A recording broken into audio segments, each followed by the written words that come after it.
side effects that I want to advise you about. One of them is that I become thoroughly enervated, and that means that sometime during this lecture, I might take a nap. Another side, and those of you who are sitting up close, please pay attention and catch me if I fall asleep on my feet. Catch me before I collide with the floor. Another side effect is loss of short-term memory, which is only temporary. So you may also have the experience of seeing a speechless professor. Okay? I also find that my short-term memory is most acute, the loss of it, when I'm confronted with a difficult question.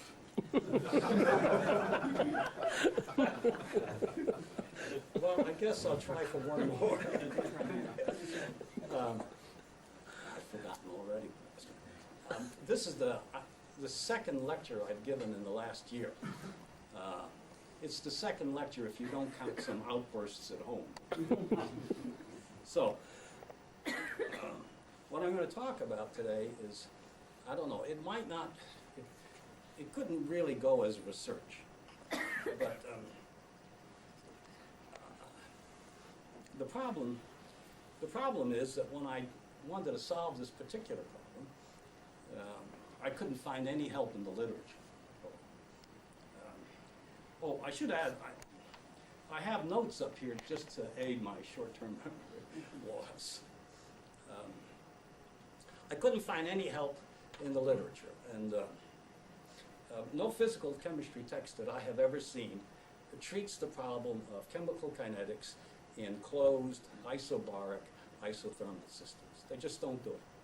I mean, they invariably treat the problem of constant volume kinetics. That's what all of them do. And some of them don't even tell you that they're doing constant volume, but they never do the isobaric kinetics. The same is true also of some monographs on the subject. But there are one or two out there that do treat the subject. But they limit the exposition to a single chemical reaction undergoing first-order kinetics. Now, everybody knows that if you take 2 or 3 chemicals and you stick them in a flask, that you can have maybe 3 or 4 reactions going on at the same time, and you'd be darn lucky if they were all following first-order kinetics. So I wanted to develop this, the theory of this thing more generally. There are systems which have very large volume changes. For example, the dimerization of butadiene at constant pressure, there's 100% change in the volume. And for the polymerization of acrylonitrile, you get a 36% change in volume. And you should also keep in mind that many of the reactions that are run supposedly at constant volume are actually run under ambient conditions. The fact of the matter being that the change in volume is very small in many cases. But they're really running them at constant pressure. So what I have to say today will have some implications for these reactions that you find in the textbooks. Now, when I taught the course in chemical kinetics at the university, I spent a lecture or two on this particular topic, following an argument given by G.B. Skinner in a monograph you can find in the Chem Physics Library.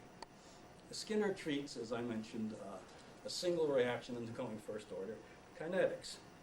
But his argument is very intricate. Without my lecture notes, I doubt that I could have reproduced his argument. There's a very apposite comment by the German mathematician Felix Klein. He says, "It seems to me better, whenever possible, to effect a demonstration by general considerations which bring to light its inner meaning, rather than a detailed reckoning, every step in which the mind may be forced to accept as incontrovertible, and yet have no understanding of its real meaning." And in fairness, I have to say that however complicated and restricted Skinner's argument was, he produced the correct formula. A very well-known monograph disposes of the same subject in 3 or 4 lines and gets it wrong. Okay? So, what I was after was the right point of view. That's what Gibbs says. He says in any field of theoretical knowledge, the object should always be, the objective should always be, finding the right point of view. When you've got the right point of view, you know you understand it. You know that it's right. You just can tell once you've got it. I'm going to put up 8 equations on the board here. Okay? They're going to be numbered with Roman numerals. Now, if you take these 8 equations, cut out slips of paper, write the same equation on both sides. Okay? You can take these 8 equations, throw them up in the air. They will alight in 40,320 ways. Whichever way you find them on the floor, I will assure you that you can take those 8 equations and put them in the order in which I am going to put them up here. And when you can, with a few more remarks that I should make, you'll be able to develop everything I say here. Maybe 20 lectures, 30 lectures, as many as you want. That's what I mean by having, I think, that I have the right point of view. So, okay. So let me put up the first equation. This is pretty simple. This one here. That's Roman numeral 1. Now, this is the only, I'm going to assume the following, that this is the only reaction occurring in the system. Okay? The reaction occurs homogeneously and irreversibly in the gaseous or liquid phase. The reaction is going to be monitored by following the concentration of A at various times. I'm going to assume that the initial concentration of A is less than or equal to B. The reason for that is that will make the equilibrium concentration of A 0. We'll use all the A up.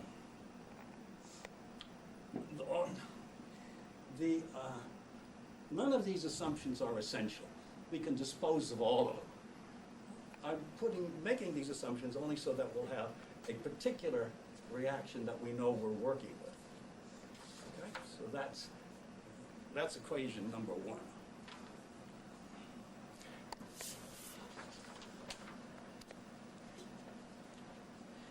Here we go to equation number 2.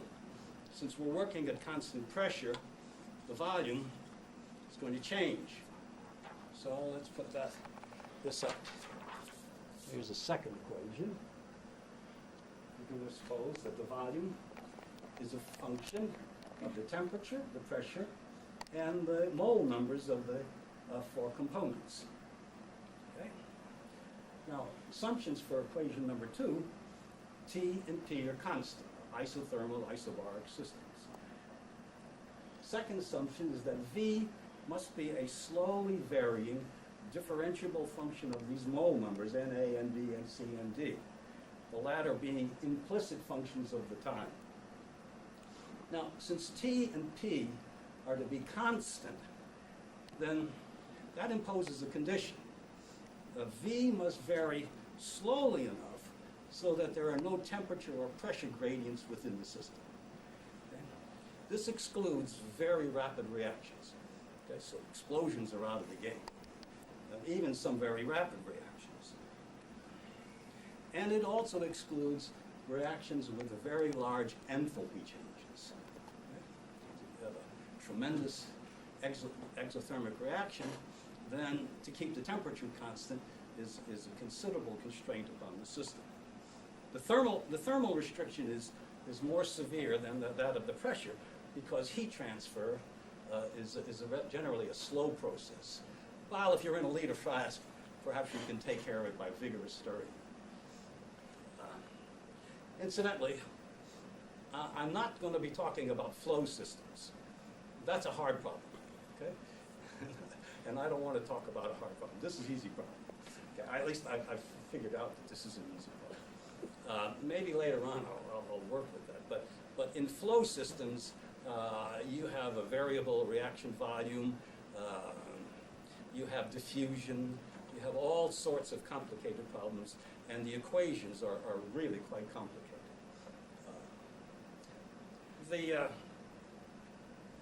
The next equation there, number 3, is of course simply a definition of what we mean by concentration. So there is nothing more to say about that. That's an obvious one.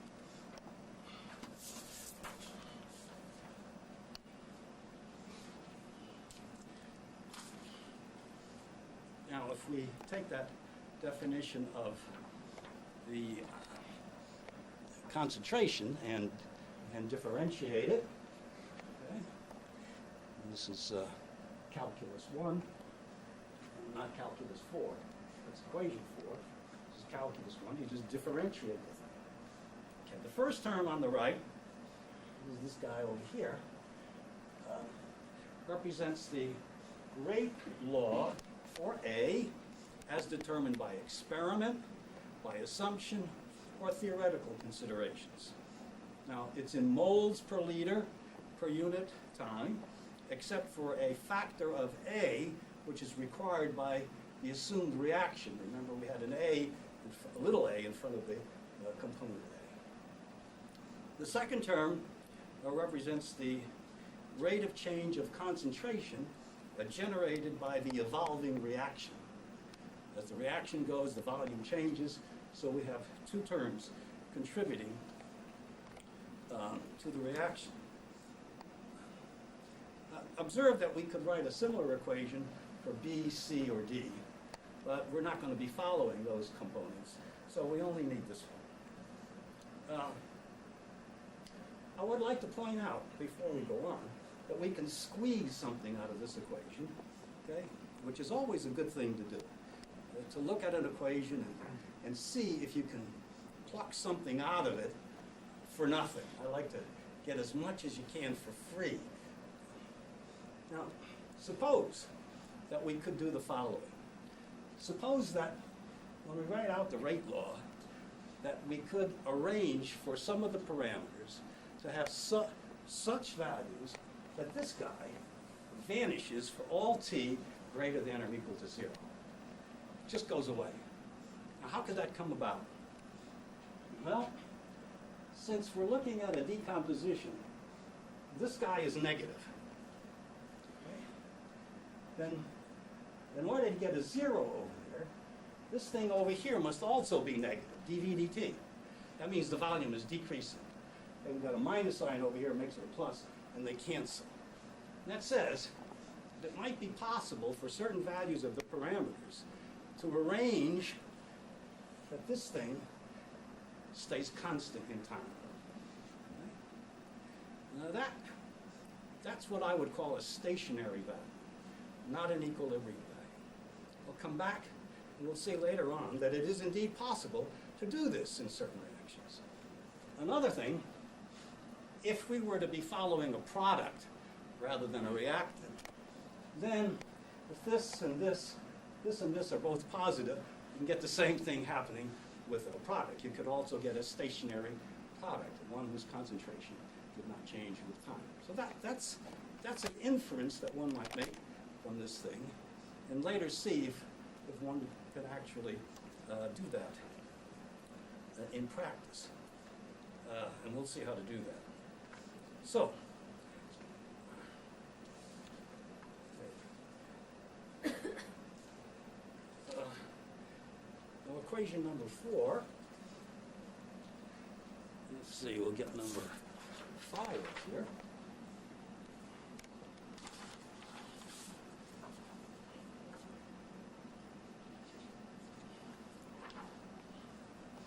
Here's number 5.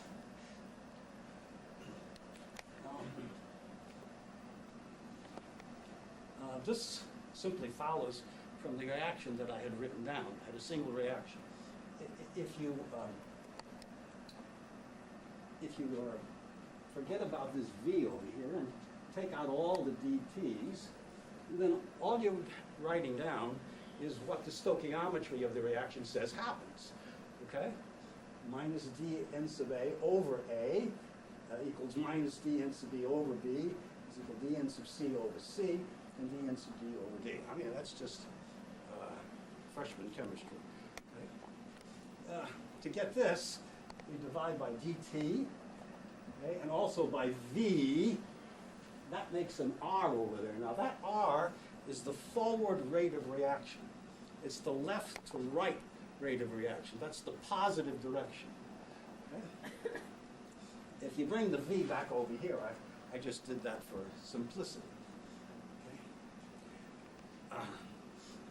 R by itself is the forward rate of reaction for any substance that has a coefficient of 1 in the reaction equation. Minus R is the rate of decomposition. I don't know what I just said. R is the forward rate of reaction in moles per liter per unit volume for any product whose coefficient is 1. That's the correct statement. Minus R is the rate of decomposition for any reactant with coefficient unity. Minus R because R is positive, and if it's a decomposing, then it's got to be minus R to be negative, to be a decomposition. So with that, I can now give you the final. We can pluck something else out of this, I think.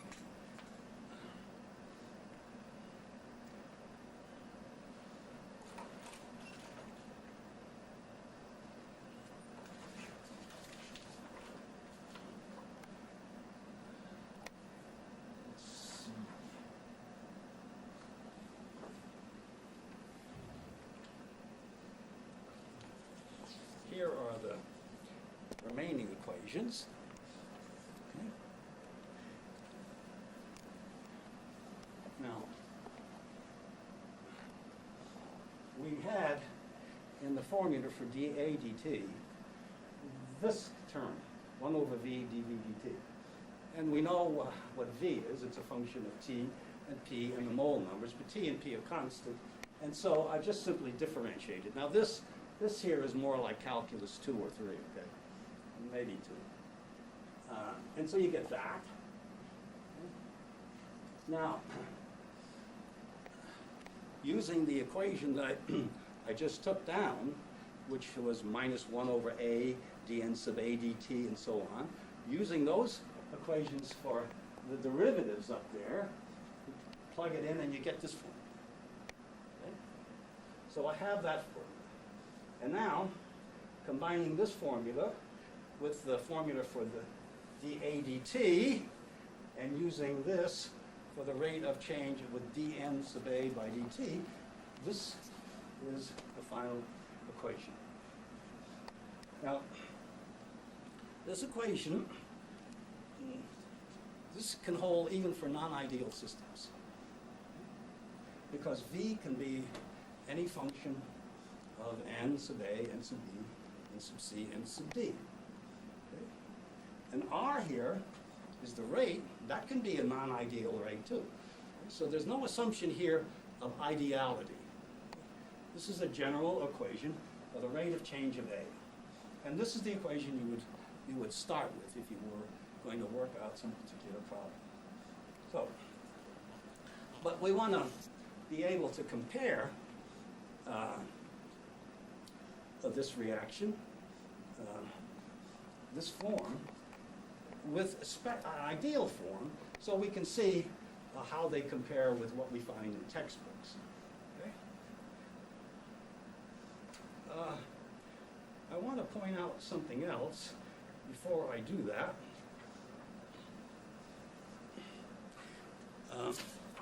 Which has a little interest.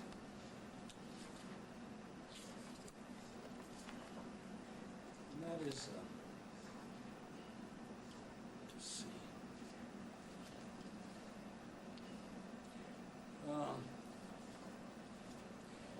they had a formula for dA dt. And this was minus a times dn sub a by dt, okay, divided by a v. Now, if I put in here that it's first order, that is to say, I write in minus AK concentration of A, you'll find, well, let me see if I can quickly pull that other thing up so that there won't be any ambiguity about what I'm doing. Here we go.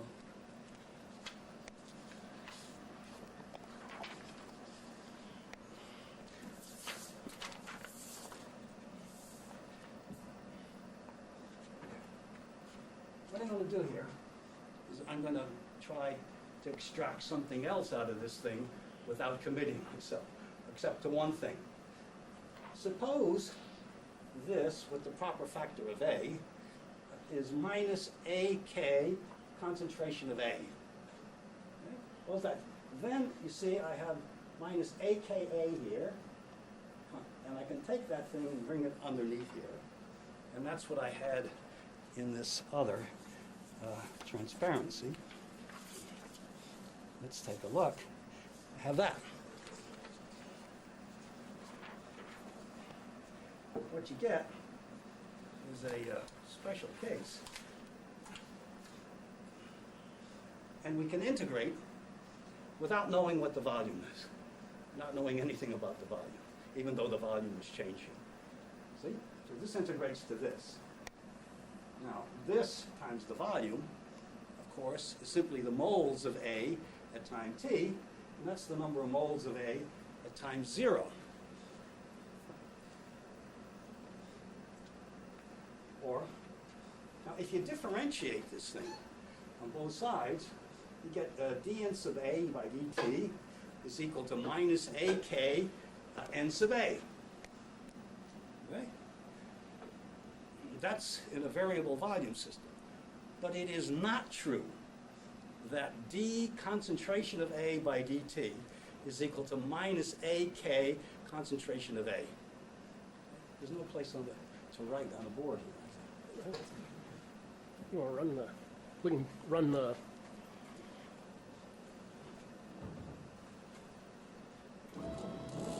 Oh, there is one under there.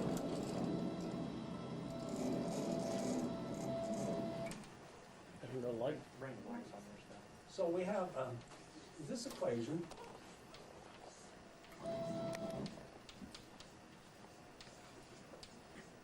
is true.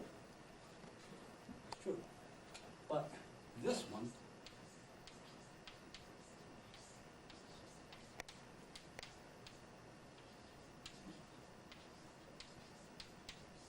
is not. Okay, now that's the one we're dealing with when we do kinetics. Now the reason this is not true in the variable volume case is we can certainly do this. Okay? And this will certainly be AK concentration of A. But you can't bring the V under the differential sign because it's variable. So this equation is not true. Okay? Now there are a lot of things about the constant pressure case that are true that may not be true in the constant volume case. In fact, the constant pressure case is more general than the constant volume case. And if we specialize certain parameters, we get the constant volume case. But you can't do it the other way around. The constant volume case cannot be generalized or specialized to the constant pressure case. So when you're running chemical reactions, if you're running them ambiently, then you should be careful to pay attention to what some of the implications are from the constant, the isobaric case. Okay? So we'll see some of those as we move along. So now I can go on and look at make some comparisons. First thing we'll do is specialize those equations, that last equation, to ideal gas reactions. And that's fairly easy. If it's an ideal gas reaction, the total volume is proportional to the total number of moles, and so you get this formula up here. Okay, where N0 is the total number of moles at time 0. And if you differentiate this with respect to N sub A, N sub B, N sub Z, N sub D, you can substitute in that formula that had a gradient-looking thing in it. Okay, and you get this for the volume, gas. Okay, Q is this parameter here, the number of initial moles. Delta N is this familiar thing from general chemistry, gas laws, moles of product minus moles of reactant. Here is dA by dt. This is the rate law for dA by dt. So they specialize that rather neatly. Now, I'd like you to take a look at this formula here. Suppose we had a rate law that was of the form K, concentration of A to the alpha, B to the beta, C to the gamma, and so on. That would go in here. And we'd have a K here too. And then we'd have a K times this quantity here. But that would say that you had a rate constant that varied with the concentration of A. Okay? It would vary linearly because you'd have K times this quantity here. Now the K would start out at what value? A0 would be A0. So you'd start out with the value K times 1 plus Q. When the reaction was all over, this would be 0, and you'd end up with the value K. So the delta K over delta T would be exactly equal to this quantity Q. So you can predict in advance, okay, knowing the initial composition, what the change in the rate constant would be at the beginning and at the end, how it would vary, and see if your volume change is small enough. If this is small enough, you don't have to worry about it. Right? But as it gets larger, then it's going to give you problems, and you're going to see a rate constant varying with time. And people have seen rate constants varying with time. At the time, I didn't know this formula, so I couldn't tell whether it was following that exactly or not. We'll come back to gases in a minute, but I want to point out something else. Namely, what we do in liquid systems. And you'll see an analogy. Again, remember, these are ideal systems that we're talking about now. Reactions of ideal liquids. As you can see, I couldn't blot that out, but I was really trying to get a really ideal liquid. The volume for an ideal liquid, we can expand the volume in a Taylor series of the mole numbers. The dominant term will be the inert solvent. The V's with subscripts are molar volumes. So this then gives us the total volume of the system, neglecting higher order terms, which would be including non-ideal terms.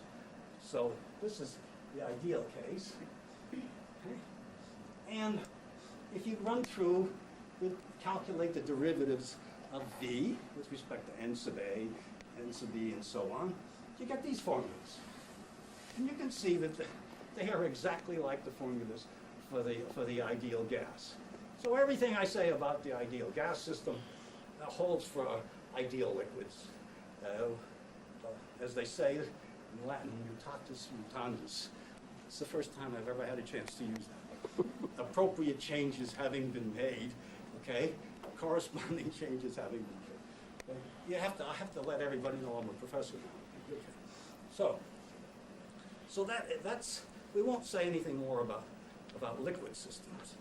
we'll just talk about a gaseous system.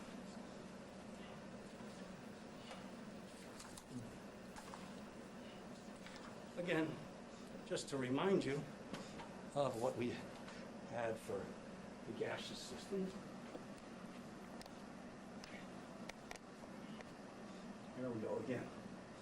Now, the qualitative features of this reaction depend upon that quantity Q, which can be positive, negative, or zero, depending upon the delta N.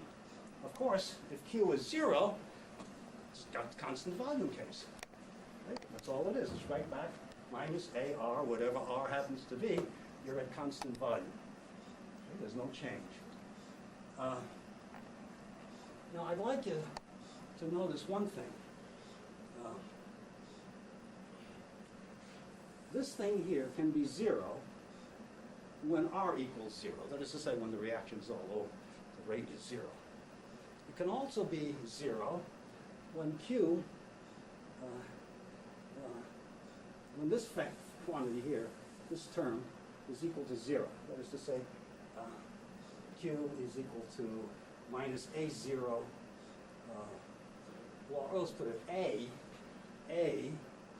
equals minus A0 over Q. Okay? When the concentration A is equal to minus A0 over Q, then this guy will vanish. Now, you can do something else here. You can differentiate this thing again. Now, if we differentiate this thing again, we get R times this, okay? So we're going to get a derivative of this thing, okay? So that will mean that this thing here will multiply this all over again. Is that clear what I'm saying? And then we have this times R dot. Well, now both terms in the second derivative have this for a factor in it. So if this factor vanishes for the first derivative, it vanishes for the second derivative. And if you keep differentiating it, you will find that it vanishes for every derivative. Now, we said that A has to equal to minus A0 over Q. Now Q, since A has to be a positive quantity, it's a concentration, Q has to be negative. But Q has to be minus 1, so that A is equal to A0, because since all of the derivatives of A vanish with respect to T, then A cannot change. If Q had a value other than minus 1, then A would have a value other than A0, which is impossible. So that's how we get the stationary case that I talked about. When Q has the value minus 1. You can work out the case where we were following a product and we could get a stationary value too. It's not very different from this. And I'll show you in a while that you can actually, well, I'll work out a case and show you that this actually happens.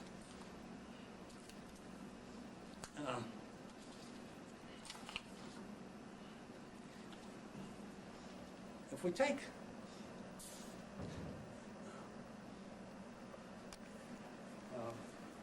perhaps I don't need to keep any secrets from you.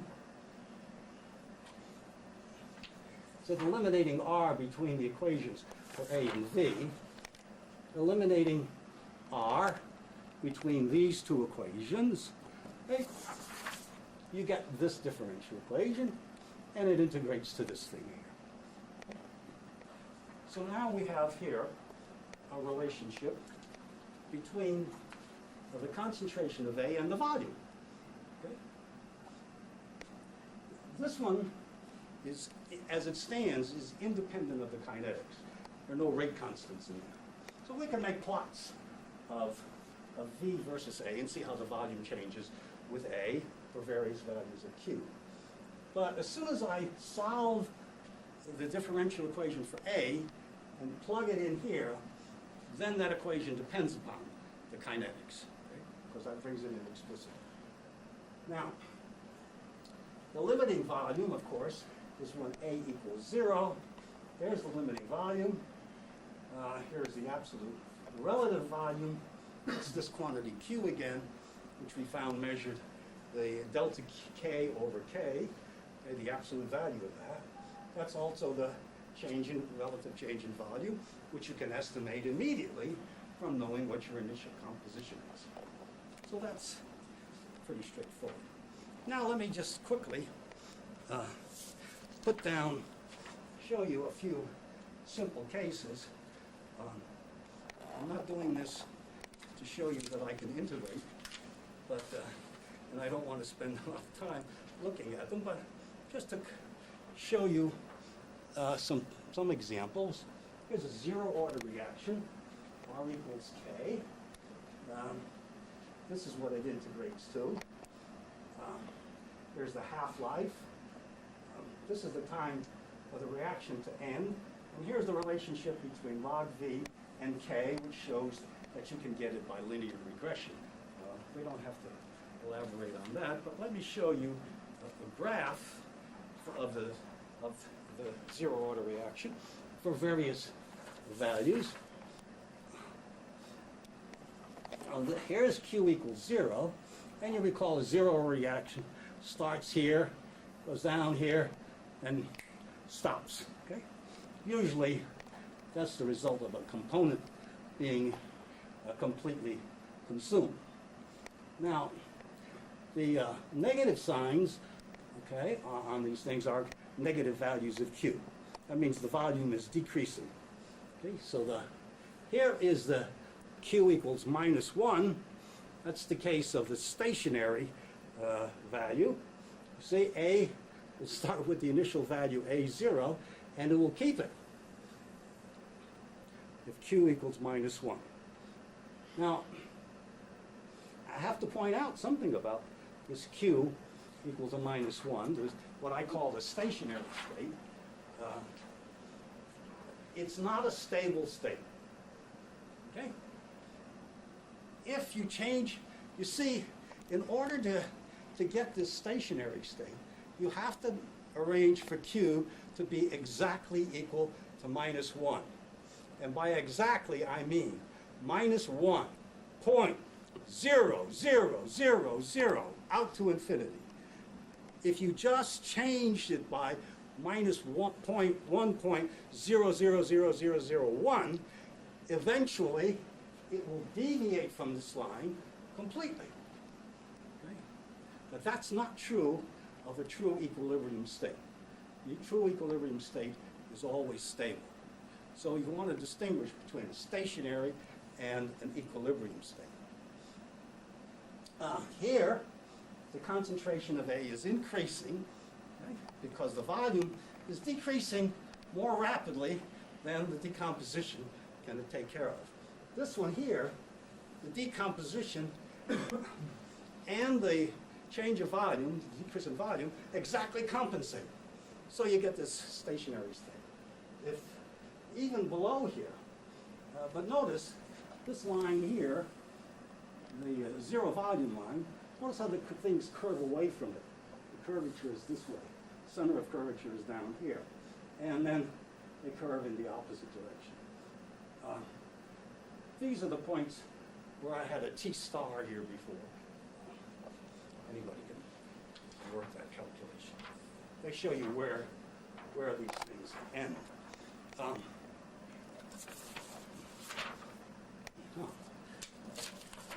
Leonardo da Vinci could read that. No, he couldn't. He couldn't read English. That's the value where the reaction ends. Okay. If there's anything else here worth saying. It's interesting now, if you ran a reaction at constant pressure, you could get up. You're used to seeing this thing zero order end here. This thing might come out like this and go way out, and you might get fooled. Okay? You might get fooled into thinking it was some other kind of reaction, but that it was really a zero order. Let's see. One more.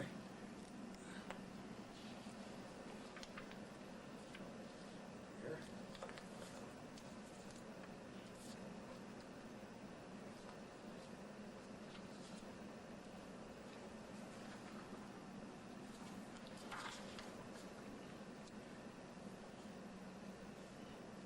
Here's first order reaction.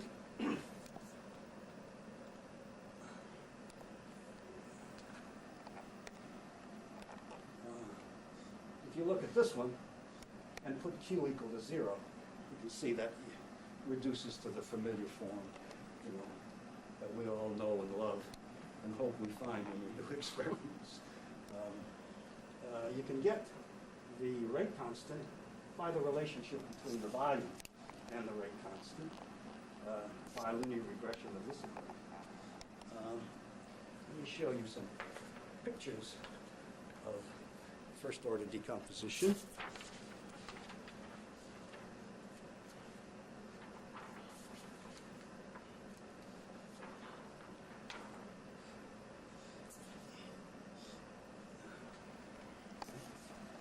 Here's the constant volume case, and you can see the other cases, again, the negative signs being negative values of Q. Of course, as you go up this way, I suppose that's getting close to explosive reaction. I don't know. But at least I plotted one of them to show you that I wasn't afraid, at least not while I'm doing it on paper.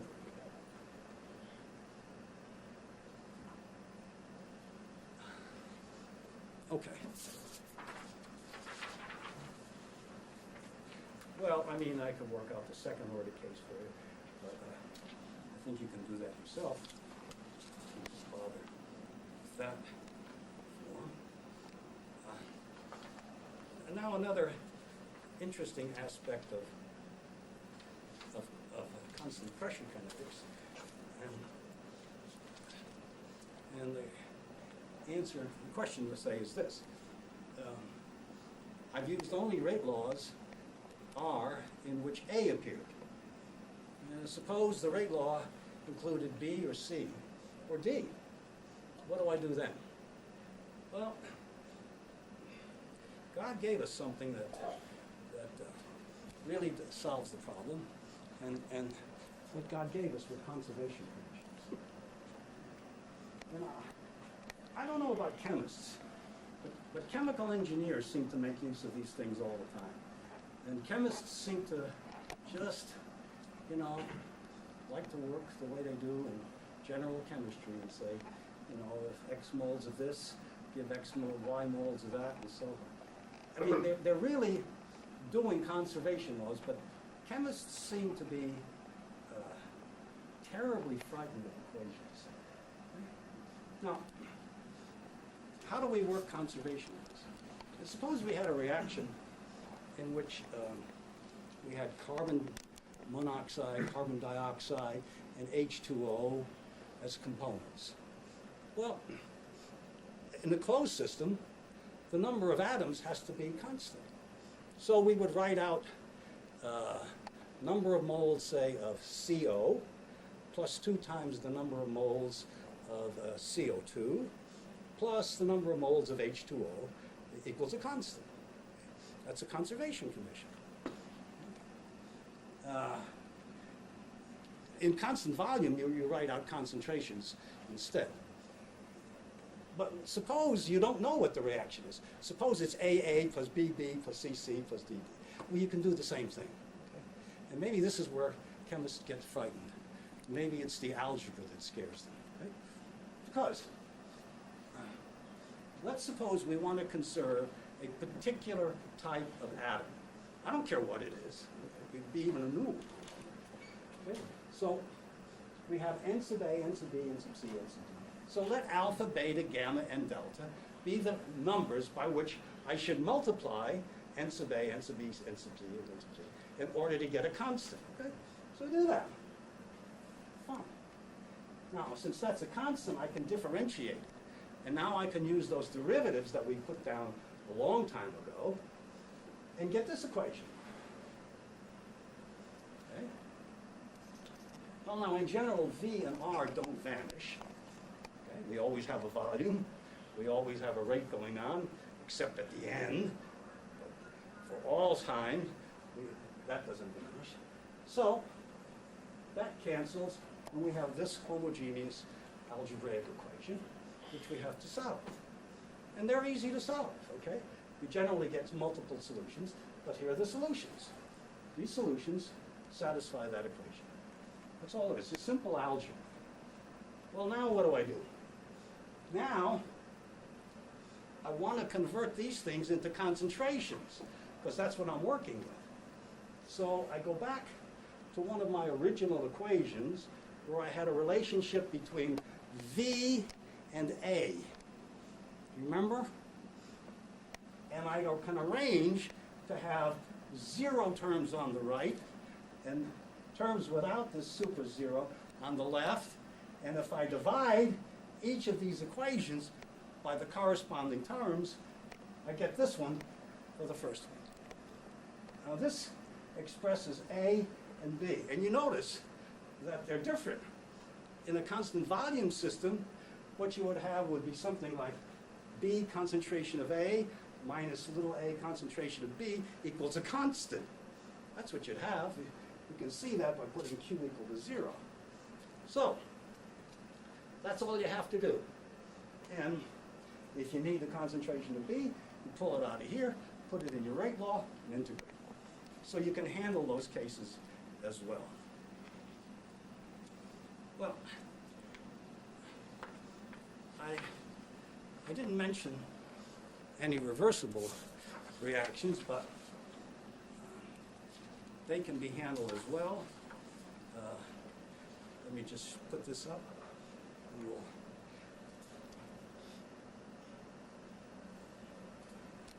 I've taken a very simple reaction because if you take more complicated ones, the paper you require to do these integrations gets longer, because this is a more complicated. It's not more difficult, it's more complicated. So we have this. There's the rate law. I need a B. There's the equilibrium ratio. And clearly, the volume at the end is the same for both. And so the equilibrium ratio is not changed by doing a reaction at constant pressure.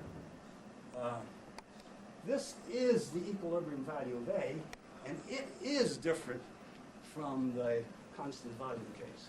So the individual values of A infinity and B infinity are different, but their ratio preserves the thermodynamic equilibrium constant.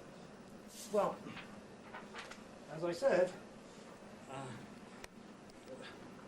I'd like to end this talk by taking 8 pieces of paper and tossing them up in the air and challenging you to put them back in order. But I did it at the chemistry seminar, and I forgot to pick them up. Well, I knew the order. Thank you very much for having me here today. It's a pleasure to see my old friend Bert, who goes back with me to 1958, and some of my kinetic students. Thank you again for your time.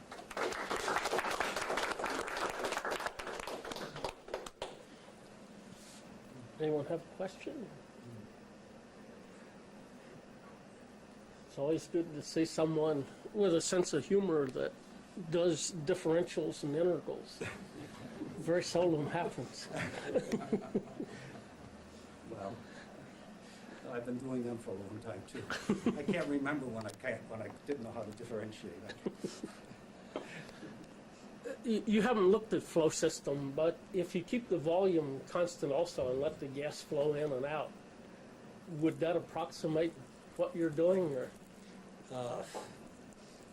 Well, no. There's still a problem of diffusion that I haven't taken into account. Oh, okay. And that would be a problem. And I think that's one of the major problems. Of course, it's a vital problem for chemical engineers because they're always flowing gases over catalyst beds. I'd like to play around with that problem. You know, this one came so easy. It encourages fools to walk in where angels fear to tread. But I think this is I think you could reproduce what I did here today. I really do. I really do.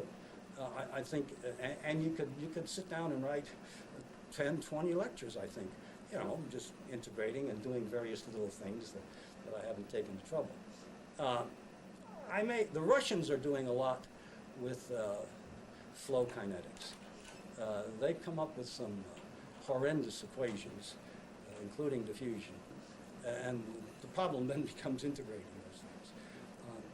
I haven't checked the theory of that, but yeah, I say, as Gibbs says, you know, whenever you've got a problem, you got to look for the most perspicacious way of looking at it. You got to find the right point of view. And when you've got the right point of view, it seems everything falls apart. I mean, you can recognize that even in a simple problem that you assign to your students. You know, when they play around with it, they get the right point of view, it just falls apart. And maybe those problems with the flow systems, the constant pressure, maybe they're just fundamentally difficult. But maybe there is another point of view. I don't know if I have it, but I've worked this one out, and I probably never teach the kinetics course again, but it was something that bothered me, and I need something to do in my retirement. Well, now that we've gotten the activation energy to get you out here the first time, maybe it'll be easier. Maybe. I doubt it. You see, I almost went to sleep here a couple of times. Well, if no other questions, again, thank you very much for coming out. My pleasure. Thank you, folks.